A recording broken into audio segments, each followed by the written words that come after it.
প্রতিবাদ জানাতে পারি। হঠাৎ করে এই ধরনের ক্র্যাকডাউন কেন শুরু হলো? এটা সরকারের একটি পরিকল্পনার অংশ, যে নির্বাচনের আগে একেবারে বিরোধী শূন্য করার একটা প্রক্রিয়া, সেটা আমরা ঠিক বুঝতে পারছি।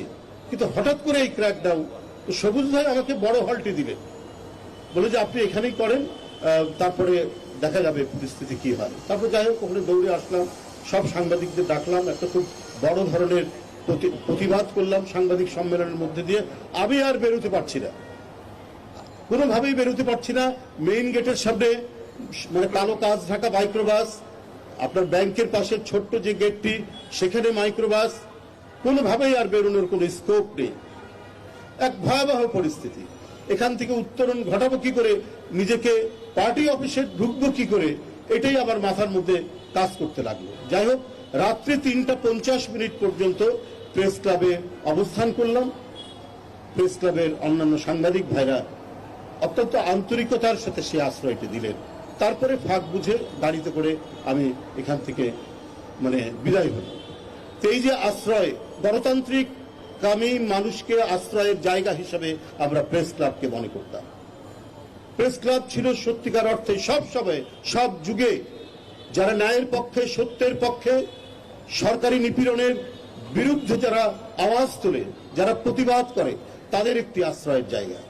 কিন্তু ক্রমান্বয়ে ফ্যাসিবাদের থাবা আপনার ইউনিয়ন থেকে শুরু করে সারা দেশে যখন ব্যাপ্ত হতে শুরু করলো, বিশ্ববিদ্যালয় যখন ফ্যাসিবাদের প্রচন্ড থাবার মুখে পড়ে একের পর এক ছাত্ররা দুনিয়া থেকে চলে যাচ্ছে আপনার সহ, তখন প্রেস ক্লাবও যেন সেখান থেকে বাদ পড়লো না। এই প্রেস ক্লাব থেকে অত্যন্ত অভদ্র, অশিষ্টের মতো আমাদের পার্টির মহাসচিব মির্জা ফখরুল ইসলাম আলমগীরকে গ্রেপ্তার করা হলো।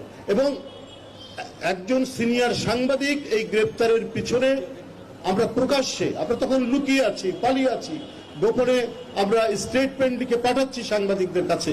আমাদের কালকের কর্মসূচি 48 ঘন্টার অবরোধ, 72 ঘন্টার অবরোধ, হরতাল, এটা ক্রমাগত আমরা তখন এইভাবে দিচ্ছি। প্রকাশ্যে বেরিয়ে পার্টি অফিস থেকে আমরা কোনো কাজ করতে পারছি না, তাহলে পার্টি অফিস অবরুদ্ধ। এইরকম পরিস্থিতিতে সাংবাদিক যারা এর মধ্যেও লড়াই করেছেন, তারা আমাদেরকে সহযোগিতা করেছেন। কিন্তু একজন সিনিয়র সাংবাদিক, নাম বলতেও পারি, ইকবাল সোবহান চৌধুরী, তিনি যে ন্যাক্কারজনক ভূমিকাটা পালন করলেন, মনে হচ্ছে পুলিশকে ডেকে নিয়ে তিনি মহাসচিবকে ধরিয়ে দিলেন। এই পরিস্থিতি আমরা দেখেছি। সর্বশেষ আমাদের কর্মসূচি 19 জুলাই ছাত্র জনতার তুমুল আন্দোলন চলছে। আমাদের সম্মানিত ভারপ্রাপ্ত চেয়ারম্যান সাহেব আমাকে বিশেষ করে ঢাকা মহানগরের উত্তর দক্ষিণের সাথে যোগাযোগ করতে বলছেন এবং এই ছাত্র জনতার আন্দোলনে সংহতি জানানোর জন্য তিনি বারবার বলেছেন। আমাদের একটা কর্মসূচি দেওয়া হলো 19 জুলাই শুক্রবারের দিন। আমি 12:30টার মধ্যে এখানে চলে আসলাম। আমার কয়েকজন সাংবাদিক ভাই, আমি তখন বাইরে আপনাদের যে গেস্ট রুম, এই গেস্ট রুমে বসে আছি। কেন জানি আমার মনে হলো, তখনই কিন্তু তেমন পুলিশ আসেনি, কয়েকজন পুলিশ দাঁড়ানো আছে কয়েকদিকে।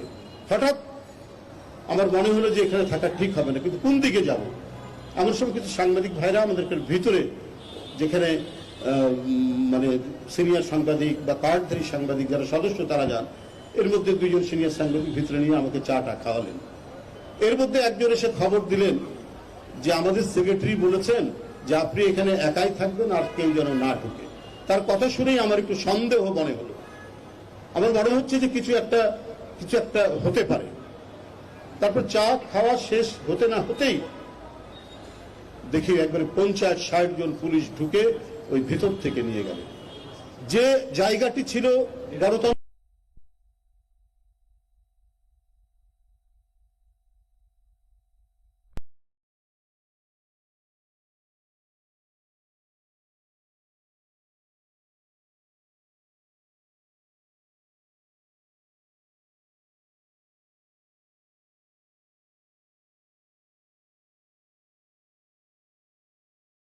আমরা কর্মসূচিগুলো শুনে আমরা কর্মসূচি পালন করতাম।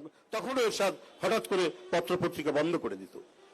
কিন্তু এখন এমন নিপীড়নের জায়গা, কেউ সাহস করে দাঁড়িয়ে কথা বলবে বা তাদের নিপীড়নের বিরুদ্ধে যে দাঁড়াবে, সেটার কোনো সুযোগ ছিল না। কারণ প্রেস ক্লাবের ভিতরেই ফ্যাসিবাদের এমন থাবা এখানে তৈরি হয়েছে, অনেকেই যারা গণতন্ত্রের পক্ষে তারা মৃদুভাবে আমাদের সাথে কথা বলছেন, প্রকাশ্য কথা বলছেন না।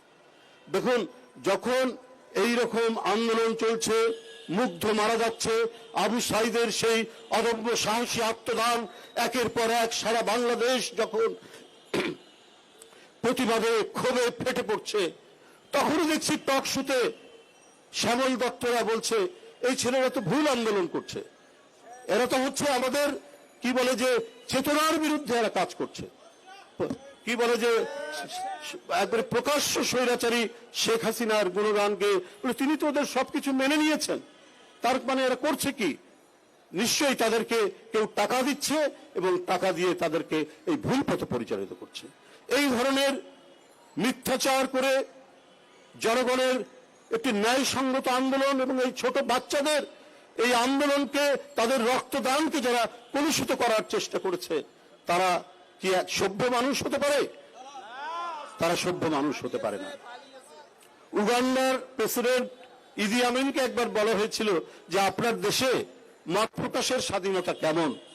তো বলেছে মত প্রকাশ করা যায়, কিন্তু মত প্রকাশের পরে তার স্বাধীনতা থাকবে কিনা এটা আমি বলতে পারছি না। এটা ইদি আমিন উত্তর দিয়েছিলেন সাংবাদিকদেরকে। ঠিক একই রকম পরিস্থিতি, একই রকম আপনার পরিবেশ তৈরি করেছিলেন, সেটি হলেন শেখ হাসিনা। তিনি অনেক টেলিভিশন ছিল, সবকিছুই ছিল, কিন্তু বাকশালের এমন একটি নতুন রূপ দিয়েছিলেন, সেটা হচ্ছে থাকবে সবকিছু, কিন্তু কথা বলবে একজন এবং একজনের কথাই প্রচার করা হবে। এইটাই ছিল তার মূল লক্ষ্য এবং সেইভাবেই তিনি কাজ করেছেন। 75-এর বাকশালকে